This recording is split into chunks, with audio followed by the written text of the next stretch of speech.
Hi guys! Welcome to the vlog! Today's adventure is super exciting to dahil nandito tayo ngayon sa Cagayan de Oro, the whitewater rafting capital of the Philippines. Matagal ko na tong gustong itry and finally nandito na kami. Ready na kami for another unforgettable experience. Nagbook ako nitong activity dito sa Bugsay Whitewater Rafting for only 1,400 pesos per person, including round-trip transpo around the CDO proper, gears at guides. Medyo maaga ang call time, around 6:30 AM nasundo na kami, so hindi pa kami nakakapag-breakfast. Kaya while waiting dun sa mga makakasama namin, bumili na muna kami ng makakain at kape para naman may energy kami mamaya.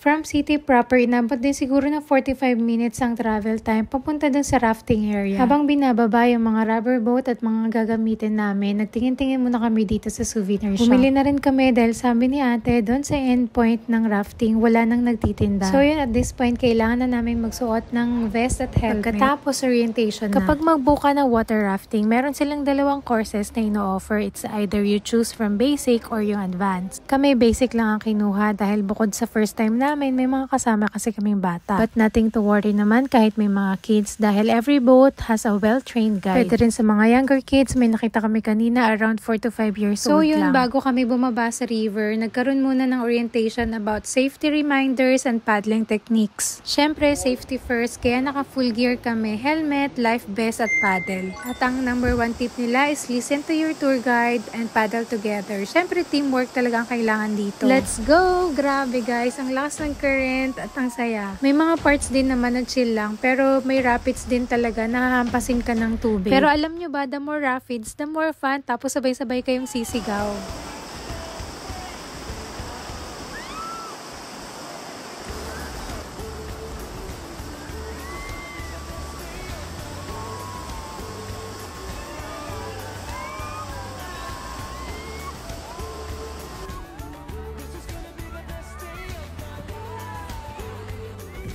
And that's it for today's video. Thank you for watching. Please follow for more.